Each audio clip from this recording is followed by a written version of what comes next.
నెల్లూరు నగరం కోటమీటలో 42వ division YSR Congress party YSRCP incharge నగర మైనారిటీ అధ్యక్షులు అబ్దుల్ మస్తాన్ మీడియా సమావేశం నిర్వహించారు. ఈ సందర్భంగా మస్తాన్ మాట్లాడుతూ గత 2 రోజుల క్రితం ఎమ్మెల్సీ పర్వతరెడ్డి చంద్రశేఖరరెడ్డికి చెందిన విద్యాసంస్థలపై దాడులు నిర్వహించారన్నారు. ఈ క్రమంలో రాష్ట్రంలోని 21 మంది ఎమ్మెల్సీలు సంఘీభావంగా నెల్లూరుకి విచ్చేసి వీఆర్సీ సెంటర్లో అంబేద్కర్ విగ్రహం వద్ద సంఘీభావం తెలిపారని చెప్పారు. అయితే కూటమి ప్రభుత్వాన్ని ప్రశ్నించారని నగర పోలీసులు ఎమ్మెల్సీ చంద్రశేఖరరెడ్డిపై 2 కేసులు నమోదు చేయడం దారుణమని ఆగ్రహం వ్యక్తం చేశారు. ఇది కక్ష సాధింపు చర్య కాదా అని సూటిగా ప్రశ్నించారు. ప్రజలు అన్ని గమనిస్తూనే ఉన్నారని రాబోయే ఎన్నికల్లో కూటమికి తగిన బుద్ధి చెబుతారని హెచ్చరించారు. అస్సలాముఅలైకుం వరహమతుల్లాహి బర్కాతుహు.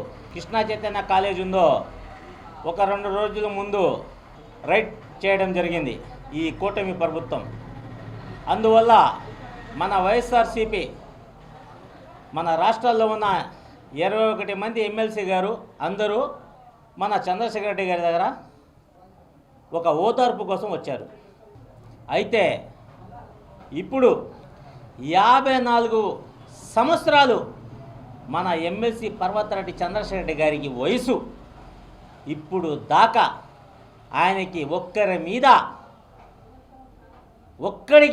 ఒక్కడిపైన మీద ఆయన ఒక కేసు కూడా పెట్టలేదు. ఆయన అట్లాంటి వ్యక్తి పైన ఇప్పుడు ఈ కూటమి ప్రభుత్వం 2 కేసులు పెట్టడం జరిగింది. ఎంత దారుణం చూడండి, ఎంత దారుణం. చూశారు కదండి మీరు.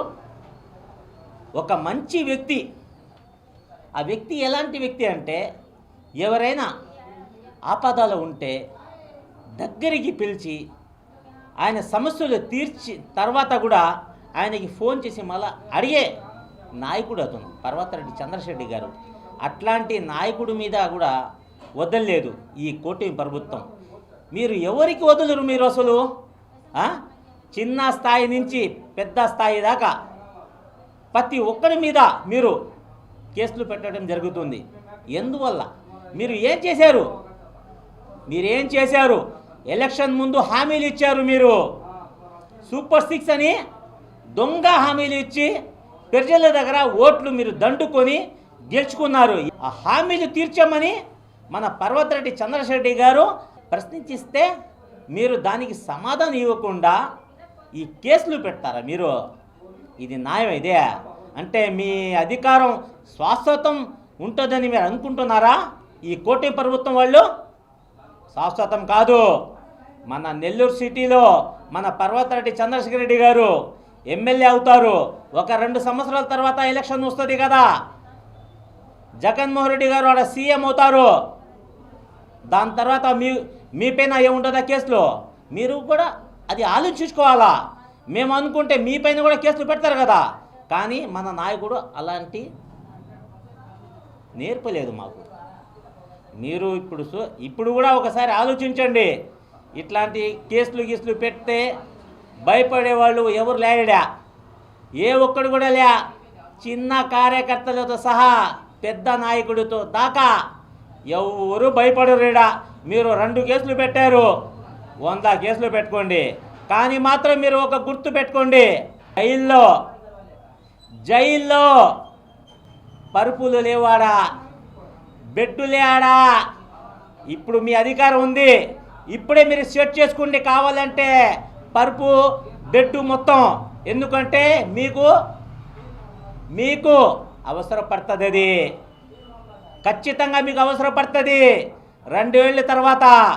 మేము అనుకుంటే మీకు ఈ కేసే కాదు, చట్ట ప్రకారంగా ఇంకా చాలా కేసులు పెడతారు మేము అనుకుంటే. కానీ మా నాయకుడు అది నేర్పించలేదు.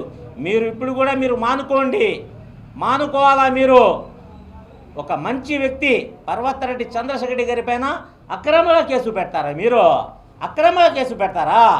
2 కేసులు ఆయన కాలేజీ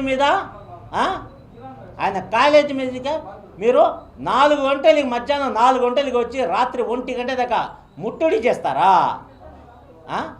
నెల్లూరు జిల్లాలో 6 కాలేజీలు ఉన్నాయన్న. ఆ 6 కాలేజీలకి మీరు ముట్టడి చేసి తనఖాలు చేస్తారా? ఎన్ని లేవు, 40 ఉన్నాయి స్టూడెంట్స్. 40 ఉన్నాయి. ఏ కాలేజ్ దగ్గర మీరు వెళ్ళారా? ఏం పర్వాలేదు, మీ అధికారం ఉంది, మీరు చేసుకోండి, ఏం పర్వాలేదు. 2 ఏళ్ళ తర్వాత మన ప్రభుత్వం వస్తుంది, వైఎస్ఆర్సీపీ ప్రభుత్వం వస్తుంది. మీకు ఖచ్చితంగా చట్ట ప్రకారంగా మీకు లెక్క చూపిస్తాం ఇన్షాల్లా. అస్సలాము అలైకుం. బారా షాహిద్ దర్గా రొట్టెల పండుగ మహోత్సవ ఆహ్వానం. శ్రీ శ్రీ శ్రీ హజరత్ బారా షాహిద్ దర్గా దర్గామిట్ట, నెల్లూరు. జూన్ నెల 26వ తేదీ నుండి 30వ తేదీ వరకు జరుగును. జూన్ నెల 26వ తేదీ శుక్రవారం సందల్మాలి, 27వ తేదీ శనివారం గంధ మహోత్సవం, 28వ తేదీ ఆదివారం రొట్టెల పండుగ, 29వ తేదీ సోమవారం తహలీల్ ఫాతహా, 30వ తేదీ మంగళవారం ముగింపు సభ జరుగును. కావున భక్తులెల్లరూ విచ్చేసి చందన ప్రసాదములు స్వీకరించి శ్రీ బారా షాహిద్ కృపా కటాక్షములు పొందగలరు. షేక్ అబ్దుల్ అజీజ్, చైర్మన్, ఆంధ్రప్రదేశ్ రాష్ట్ర వక్ఫ్ బోర్డ్. నిర్వహించువారు ఆంధ్రప్రదేశ్ రాష్ట్ర వక్ఫ్ బోర్డ్, విజయవాడ.